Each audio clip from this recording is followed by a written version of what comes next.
California's Surgeon General shares her vision for a healthier California. A new alternative to burial and cremation will soon be legal in California.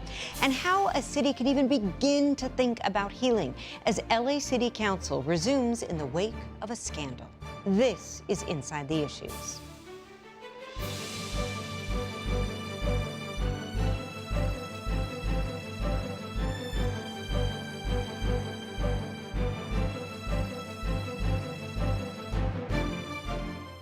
When my wife read what Nuri Martinez said about Mike Bonin's son, she looked at me in my face and said, "Is this the right city to raise our black son?" You know what I told her? I looked her in her face and I said, "We're not going anywhere. I love this city." Jelani Hendricks, one of the many Angelenos expressing pain, anger, disappointment, and yet also expressing some hope. This at one of the most extraordinary meetings that City Hall has ever seen. Welcome to Inside the Issues. I'm Alex Cohen. Outside of City Hall today, protesters lined the streets, calling for the resignation of council members Nuri Martinez, Kevin De Leon, and Gil Cedillo. Even President Biden is calling for the three to step down. All this in the wake of a deeply troubling recorded conversation between them became public. But what happens next? And how can the city begin to heal? And how can the public trust the elected officials whose salaries we all pay? For more on this, we turn now to Alberto Retana, President and CEO of Community and Coalition. Alberto, thank you so much for being with us tonight. Of course, thank you for having us. At the heart of this conversation that was taped and now has become public was a discussion about power and the redrawing of district lines that happens here in LA. And during this conversation, Ron Herrera, who until very recently was head of the LA County Federation of Labor, was heard saying, and I quote, "You just gotta combat COCO with that seat. That seat has to be anti-COCO." COCO being shorthand for Community Coalition, your organization, a group that was started back in 1990. Can you remind our viewers what the Community Coalition is all about, and why do you think you were seen as such a threat to the folks engaging in this conversation? Community Coalition, simply put, we bring everyday people together to create change in our communities, to create change from the status quo, and to ensure that folks who are marginalized, particularly in South Los Angeles, African American, Latinos, are given the dignity that we respect and deserve, the resources that we respect and deserve. And we do that by organizing, by getting everyday folks to identify the problems, identify solutions, and pressure our government and our systems to represent us and to deliver the services and resources that we need. That's who we are. That's what we're about. And it was quite shocking to read and hear the head of the Labor Federation talk about us in such a way, and to, someone you expect to be an ally and a friend to bring you down in that way. It's shocking, but quite frankly, and we'll talk about COCO in a minute, but I think that the alarming conversation is not so much what they said about COCO, but the grotesque, disgusting, abhorrent comments that they made around anti-Black racism, anti-LGBTQI folks, anti-Indigenous folks, anti-Armenian folks, anti-renter. The contradictions of what these folks allegedly stand for and the comments that they made disparaging a kid is equal to the racism undergirding the resulting of the deaths of our children like Emmett Till and Trayvon Martin. So I think it's incredibly problematic that happened. COCO is probably the easy part, and in some ways I kind of carry a badge of honor. We all carry a badge of honor that we would be seen as a threat. If you're going to be talking about racism in the way that you are, and you see this as a threat, then if you make one and one, the connection is pretty clear.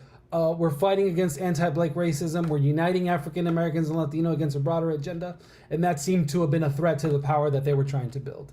Yeah. As you mentioned, a long list. I think you can also add to that Jews, who were brought up at one point, the press, and certain publications, and indigenous populations. Of course, some very hurtful words about the Oaxacan population in Koreatown. Alberto, as a Latino You know, leader in this. on that front, Alexis, I think what's real important is to note that these are all comments that they made that are problematic. But the discussion was about Black erasure. The discussion was about political voter suppression, Black political voter suppression. It was about dismantling Black political power. And so that is at the essence of this, and all of these other entanglements, if you will, with other isms and challenges of oppression were definitely present. Yeah. And we definitely felt the impact of that today, which was, of course, the first opportunity that the public, who has digested all this, had the chance to speak directly to the council. Get out like you wanted us out! Get out like you wanted us out! Get out like you wanted us out! Get out like you wanted us out. I mean, this meeting, for those who watched this morning, it almost didn't happen because people were so angry, so vocal. Interim Council President Mitch O'Farrell said, look, if we can't get some decorum, we're going to have to shut this whole meeting down. As you see it, what was the importance of today, giving the public, giving Angelenos the chance to unfiltered share their feelings with the council for several hours? Well, I think the importance of today is that it's day one of a long battle to express our frustration with the comments made, with the hypocrisy represented, with the lies told, and the grotesque, inhumane views that people have been perpetrating around our Black community in this city and across the country. It's awful. And anytime anyone has ever rejected the public commentary around officer-involved shootings of Black men, you cannot disconnect it from the conversations that these elected officials were having about a 3-year-old Black child and the Black community. They're completely connected and is completely problematic. So why is today important? Today's important because the community showed that they're willing to come together. We show that we're willing to have voice. We show that we're willing to push back, and that anything short of resignation as step one is not acceptable. And it shouldn't be, whether it's here or in any other city. There is no place for this kind of fervor. There is no coming back from this kind of grotesque, disgusting display of inhumanity. A lot of people were so angry today, but there were those moments, and we played one at the beginning of this evening, where people talked about almost a strange silver lining to it, that it has brought so many communities together and has created yet another opportunity to talk about the importance of unity, something that you will be doing tomorrow night. Community Coalition will be holding a unity circle. Can you walk us through how you envision tomorrow night going?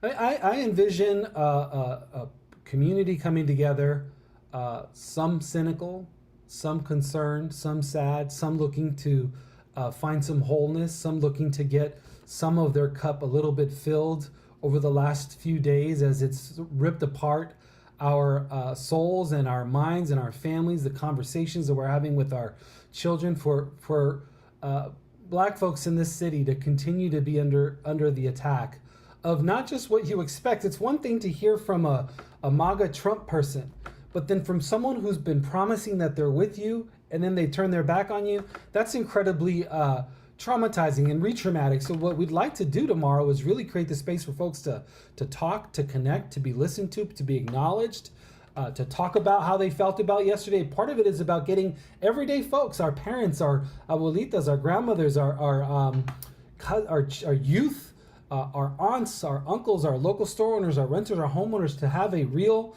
conversation about what took place and to talk about what the path forward looks like.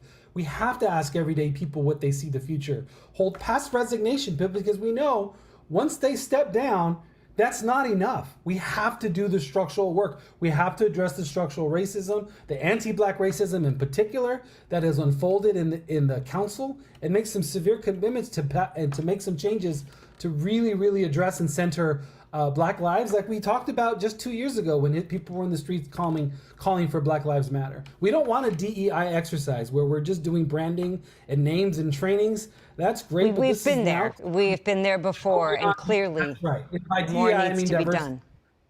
That's Alberto right. Retana, we really appreciate your time this evening. Thank you so much. We wish you the best of luck tomorrow evening.